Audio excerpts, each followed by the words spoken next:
Oi, gente, tudo bem? Meu nome é Maria Eduarda, eu sou aluna do segundo ano do ensino médio e hoje eu tô aqui para conversar com vocês sobre funções inorgânicas.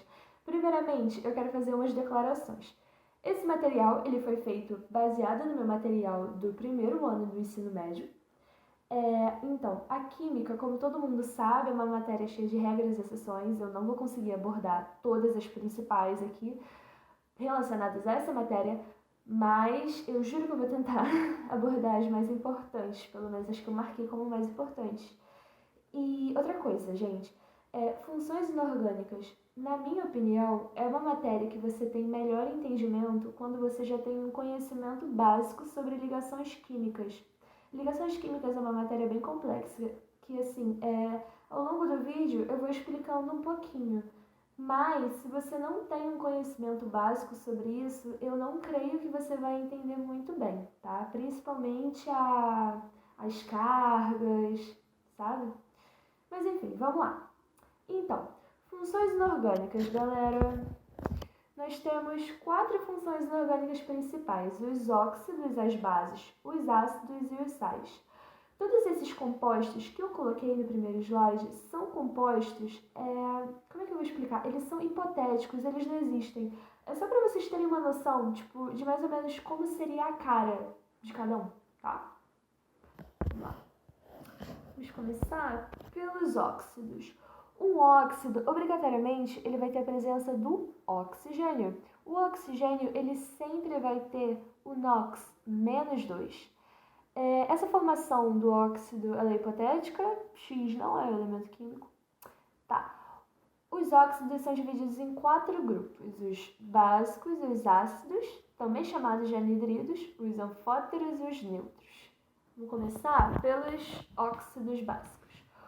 Então, um óxido básico ele é considerado como um composto iônico, ou seja, é formado por um ametal, que nessa situação é o oxigênio, mais um metal, correto? Então, vamos lá. Um óxido básico, quando ele reage com água, ele forma uma base. Os principais são formados por metais alcalinos terrosos, e entre outros metais e seus respectivos NOx, que eu coloquei aqui, tá? Só para mostrar para vocês, então, isso daqui é uma tabela periódica que é fornecida pela UERJ em seus vestibulares. Os metais alcalinos, eles se encontram na fileira 1A, tá vendo? Menos hidrogênio. O hidrogênio, ele é o excluído da parada, ele não tem família, ele não é um metal alcalino. Os metais alcalinos terrosos são da 2A, que seria do berílio até o rádio. Então, e os metais alcalinos do lítio até o frâncio. Aqueles outros metais que eu escrevi que são considerados os principais, eles se encontram mais ou menos no meio dessa tabela periódica. E só para deixar outra coisa bem claro, todos os pertencentes da 1A têm o NOx +1 e os da 2A têm o NOx +2. E isso vai facilitar na hora lá da nomenclatura, que a gente vai ver agora. Vamos lá. Nomenclatura. Então, quando o metal que forma esse óxido básico, ele só tem apenas um NOx, a gente dá a nomenclatura da seguinte maneira. Então, a gente escreve óxido de e aí o nome do metal. Por exemplo, óxido de sódio, porque o sódio só tem apenas um NOx, tá? Voltando na tabela. Tá vendo? O sódio é o Na. O Na, ele se encontra onde? Na 1A. Então, o NOx do sódio vai ser o quê? +1. Voltando. Agora, quando esse metal ele tem mais de um NOx, quando ele tem 2 NOx, o que acontece? Óxido, o nome do metal, mais o sufixo oso ou o sufixo ico. O sufixo oso a gente vai colocar quando esse metal ele estiver aí apresentando o seu menor NOx. Agora, quando ele estiver apresentando o seu maior NOx, é o sufixo ico. Tá? Então, olha só para recapitular, para quem não sabe, cálculo de NOx. Tá, vamos lá, olha só. A substância FeO. Obrigatoriamente, o NOx do oxigênio ele vai ser -2, como eu falei lá no iniciozinho. Então, a gente vai batizar o NOx do ferro, que a gente ainda não sabe, de X. X mais menos 2 tem que ser igual a zero. A soma dos NOx dos elementos químicos de um composto tem que sempre resultar em zero, de um composto iônico, no caso. X mais menos 2 é igual a zero, correto? Mais com menos é menos. X é igual a mais 2. Eu dei um outro exemplo aqui embaixo, se vocês quiserem pausar para ver. Então, vamos lá. Vamos aos exemplos. Na2O, óxido de sódio. CaO, óxido de cálcio, que também pode ser chamado de cal viva ou cal virgem. K2O, óxido de potássio. Agora vamos ao ferro. FeO, a gente acabou de descobrir no outro slide que nessa situação o NOx do ferro é mais 2. Por quê? Mais 2 com menos 2 resulta em zero. Ou seja, o NOx do ferro nessa situação é o menor NOx. Então, a gente vai colocar o sufixo oso, tá? Então, seria óxido ferroso.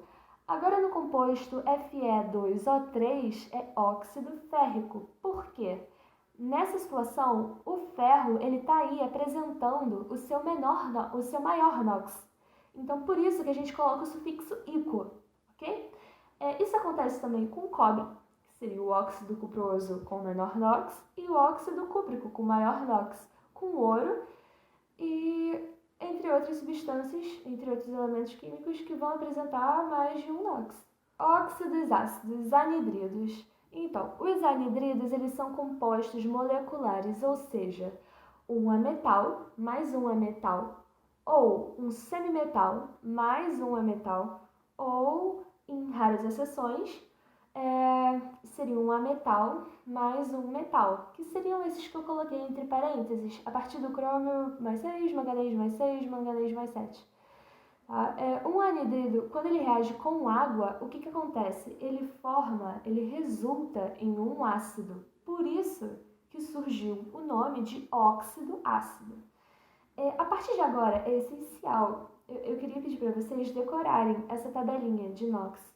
1A mais 1, 2A mais 2, 3A mais 3, 4A mais 4, 5A mais 5 mais 3, 6A mais 6 mais 4, 7A mais 7 mais 5 mais 3 e mais 1.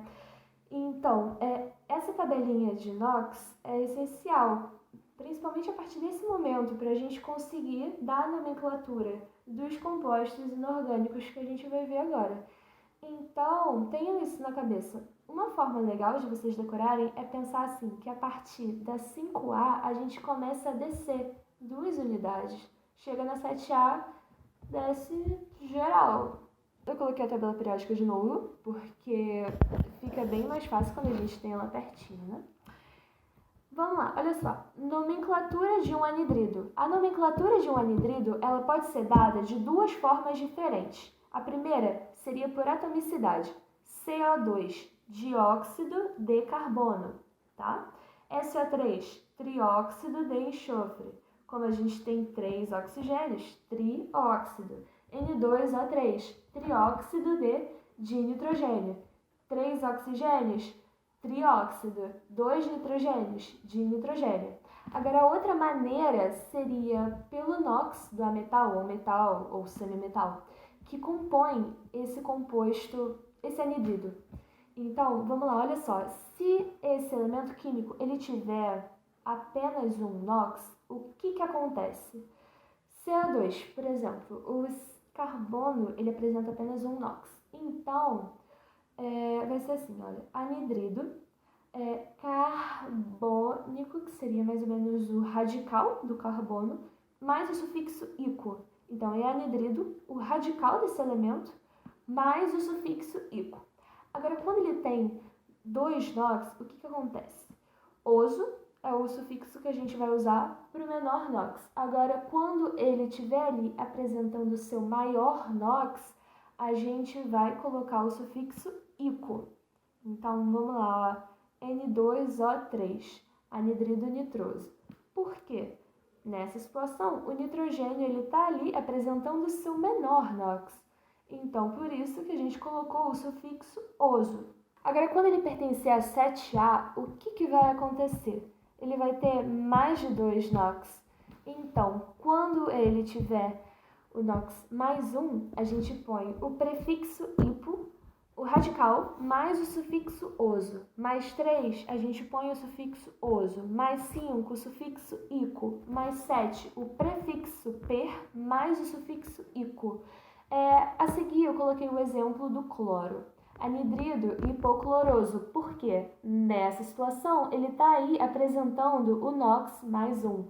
Cl2O3, anidrido cloroso.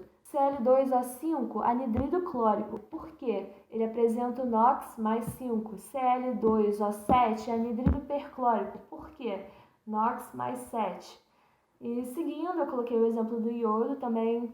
Eu queria só fazer uma observação do enxofre, tá? O enxofre, ele é um negócio bem chato na nossa vida. Por que que ele é bem chato? Porque quando ele está dentro de um composto, aí a gente vai dar o nome dele, a nomenclatura dele, o radical dele muda completamente. Então, assim, a gente tem o exemplo do SO2, anidrido sulfuroso. Onde sulfuroso tem a ver com enxofre? Em nenhum lugar. SO3, anidrido sulfúrico. Onde sulfúrico tem a ver com enxofre? Em nenhum lugar. Então, é isso que eu tô querendo dizer, que, tipo, a palavra muda completamente, tá? Então, não seria enxoforoso, não, é sulfuroso. Não seria enxofúrico, não, é sulfúrico. Final de anidrido, a gente vem para óxidos anfóteros. Nós temos 4 principais: o zinco, alumínio, estrôncio e chumbo. O zinco com NOx mais 2, alumínio com mais 3, estanho mais 2 e mais 4, chumbo mais 2 e mais 4. A nomenclatura dos óxidos anfóteros a gente dá da mesma forma que os óxidos básicos. Então, ZnO, óxido de zinco, Al2O3, óxido de alumínio, Pp, óxido plomboso. O chumbo é a mesma coisa que o enxofre. O radical dele, quando a gente dá a nomenclatura, muda completamente. Então, assim, não é chumboso, é plomboso. Não é chúmbico, é plúmbico, tá? Por favorzinho. Óxidos neutros. Nós temos 4 principais: H2O, água, NO, CO, N2O. Um macete que o meu mestre ensinou a gente decorar é o seguinte, olha só, é água no convinte. Convinte seria a união de CO, N2O. O 2O, a gente vai fazer a transferência e vai transformar esse 2O em um 20. A nomenclatura dos óxidos neutros é dada por atomicidade. Então, olha só, H2O. Ih, gente, eu acabei de ver que eu coloquei o zero no lugar do O. Provavelmente isso aconteceu muito aqui. Mas vamos lá, eu acabei de ver que eu coloquei o zero no lugar do O, seria H2O. Seria monóxido de hidrogênio. NO, monóxido de nitrogênio. CO, monóxido de carbono. N2O, monóxido de nitrogênio. Bases ou hidróxidos, eu acho essa parte mais legal. Então, vamos lá. Olha só, uma base, também chamada de hidróxido, ela é formada por um cátion metálico mais o OH. Esse OH é conhecido como hidroxila e ele tem carga -1, tá? Uma base, quando ela entra em contato com água, o que acontece? Acontece a dissociação iônica. A hidroxila é separada desse cátion metálico.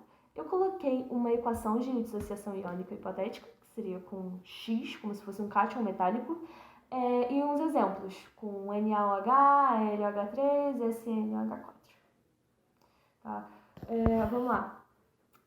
Uma base, ou um hidróxido, pode ser classificado de 3 formas diferentes. Quanto ao número de hidroxila: monobase se tiver uma, dibase se tiver 2, tribase se tiver 3, tetrabase se tiver 4.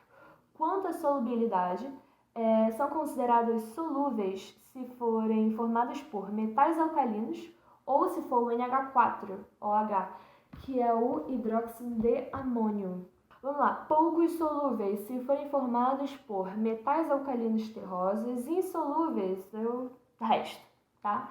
Quanto à força, são considerados fortes os que são formados por metais alcalinos ou metais alcalinos terrosos, fracos todos os demais, e o NH4OH. Nomenclatura de um hidróxido. Vamos lá, olha só. Se esse metal que compõe esse hidróxido tiver apenas um NOx, é hidróxido de e o nome do metal. Por exemplo, hidróxido de sódio, que também é conhecido como soda cáustica. É legal decorar isso, tá, galera? Tipo, esses outros nomes que podem ser dados a esses compostos inorgânicos, tipo, por exemplo, o meu professor, ele costumava cobrar bastante uma questão na qual ele só falava soda cáustica. E aí, tipo, você já tinha que saber a fórmula, tá? Ele não falava hidróxido de sódio. Então é legal vocês saberem esses outros nomes que as substâncias têm. Tá, voltando. Quando esse metal ele tem mais de um NOx, quando ele tem dois NOx, o que acontece? É hidróxido, o nome do metal, mais o sufixo oso, se for o menor NOx, ou o sufixo ico, se for o maior NOx. Então, vamos lá. Olha, um exemplo dessa situação é o FeOH2, hidróxido ferroso, ou hidróxido de ferro 2, porque o NOx, nessa situação, o ferro ele está ali com o seu menor NOx, que é o mais 2. Vamos lá, FeOH3, hidróxido férrico, ou de ferro 3. Por quê? Nessa situação,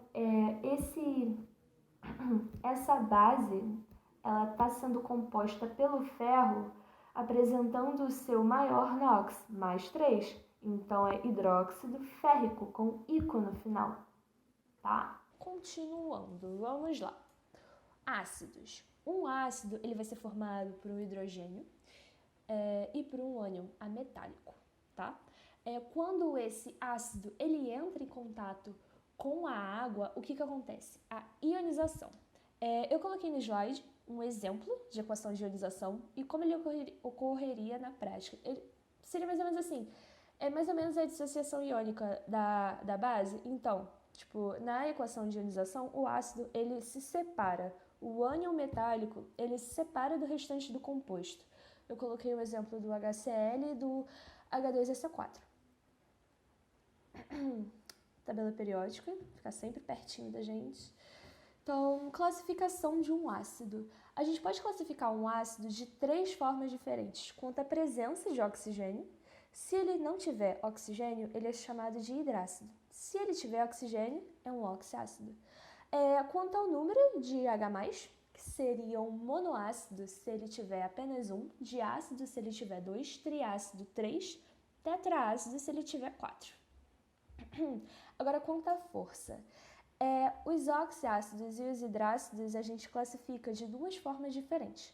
O oxiácido, para você saber se ele é forte, médio ou fraco, o que acontece? Você tem que pegar o número de hidrogênio que tem no composto e diminuir pelo número de oxigênio. O resultado em módulo, claro, ou seja, se for negativo não importa, se for positivo também não importa, o sinal não importa, é em módulo. Se o resultado for 0, ele é fraco, se o resultado for 1, ele é médio, e se for 2 ou mais, ele é extremamente forte, né? Com exceção, a química tem um monte de regra e exceção. E nessa situação, a exceção seria H2CO3. Mesmo o resultado dando 1, a gente considera ele como fraco. Hidrácido. O hidrácido, eu acho que é mais uma coisa de decorar mesmo, tá? HCl, HBr, HI, eles são fortes. HF, médio. O restante vai ser considerado todo fraco. Vamos passar agora para a nomenclatura dos ácidos. Assim como essa classificação, a nomenclatura dos hidrácidos e dos oxiácidos são feitas de formas completamente diferentes, tá? Quando a substância ela for um hidrácido, quando o composto ele for um hidrácido, o que acontece? A gente vai escrever ácido, o nome do metal, mais o sufixo hídrico. Então, seria mais ou menos assim, ácido fluorídrico, HCl, ácido clorídrico, também conhecido como ácido muriático, H2S, ácido sulfídrico. Relembrando que o S é um enxofre, mas nessa situação a gente acaba mudando o radical completamente do enxofre, tá? Então, vamos lá, oxácido. Como é que a gente dá a nomenclatura de um oxácido? Ácido, o nome do metal, mais o sufixo. Se ele tiver apenas um NOx, a gente coloca logo o sufixo ico. Agora, se ele tiver 2 NOx, a gente coloca o sufixo oso para quando for o menor e o ico para quando for o maior NOx. Agora, se esse metal ele pertencer a 7A, ele pode ter 4 NOx diferentes. Então, se o NOx dele for mais 1, a gente coloca ácido, o prefixo hipo, o radical do elemento químico, mais o sufixo oso. Agora, se for mais 3, a gente só coloca o quê? O sufixo oso. Se for mais 5, a gente coloca o sufixo ico. Agora, mais 7 seria o prefixo per mais o sufixo ico. Exemplos: ácido bórico, ácido carbônico, ácido hipocloroso, tá? HClO2, ácido cloroso. HClO3, ácido clórico. HClO4, ácido perclórico. Então, sais é a parte que eu acho assim mais complexa, porque é mais coisa para você saber, tá? Vou tentar explicar muito devagar, então, para ficar uma explicação decente. Mas vamos lá, olha só. Um sal, ele é formado a partir de uma reação de neutralização, ou também chamada de salificação. Como é que isso acontece? É quando um ácido reage com uma base e aí eles consequentemente formam um sal e água, tá? Então, essa reação de neutralização, ela resulta sempre em um sal e moléculas de água a partir de uma base e um ácido. Como exemplo, eu coloquei essas duas situações. Olha, H2SO4 é um ácido que reagiu com a base hidróxido de cálcio, CaOH2, resultando no sal CaSO4, mais 2 moléculas de água, quando a gente balanceia a equação. E aqui, olha, aqui embaixo eu coloquei... eu esqueci que vocês não estão vendo quando eu aponto o dedo. Tá, vamos lá. Aqui embaixo, olha só, o SO4 tem a carga menos 2, tá? Então, agora o cálcio, ele tem a carga, o NOx positivo, mais 2. Então, quando você junta, forma o sal CaSO4. Deu pra sacar? Eu espero que sim. Qualquer coisa, retornem. Então, vamos lá. Aqui eu coloquei uma tabela periódica para ficar pertinho da gente. Então, como é que a gente faz? Como é que a gente dá a nomenclatura desse sal formado? É essencial que a gente tenha em mente a nomenclatura do ácido que formou esse sal. Por quê? Você pega o sufixo desse ácido que formou o sal e transforma. Então, assim, olha só. Vamos pegar o exemplo anterior. H2SO4, ácido sulfúrico. E o CaOH2, hidróxido de cálcio. Eles dois formaram o sal CaSO4, correto? Então, pega o CaSO4. Você vai pela bunda do composto. SO4, correto? O SO4, ele seria o sulfúrico no ácido. Então, do ico, a gente muda o sufixo para o ato. Então, ficaria sulfato de, e aí você pega a continuação do hidróxido. Ó, olha só, é sulfato por causa do SO4. O SO4 é a bunda do composto, sempre começa pela bunda do composto, beleza? E aí, o que acontece? Para continuar a nomenclatura, você vai na base, tá? A base é o CaOH2, hidróxido de cálcio. Você pega o decálcio, que é o Ca, e aí coloca depois do sulfato. Então, CaSO4 é sulfato de cálcio. Ou seja, resumindo, para você dar a nomenclatura de um sal, é essencial você saber a nomenclatura do ácido e da base que formou esse sal. E aí, a única coisa que você transforma seria o sufixo do ácido. Decorem essa tabelinha aqui, olha só. Ico, o sufixo ico do ácido, a gente transforma para ato. O sufixo oso do ácido para ito, quando for sal. O sufixo hídrico, que é o caso de ser um hidrácido, a gente transforma para eto. Olha só, decorem essas 3 frases aqui. Bico de pato, formoso, periquito, com hidrico, não me meto. Esses são os sufixos de transformação para a gente chegar na nomenclatura do ácido. Eu espero ter sido clara, tá? Desculpa se eu te confundi mais ainda. Mas olha, sendo muito sincera com vocês, funções inorgânicas foi uma coisa que eu consegui compreender melhor na base do exercício, porque tem algumas coisas na química que a gente não consegue explicar. Me entende? Então, só queria ajudar, dar uma luz.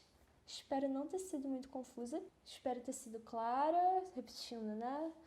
E é isso, vejo vocês na próxima. Podem me mandar qualquer tipo de dúvida, tá? Se eu errei alguma coisa, por favor, me corrijam, de verdade.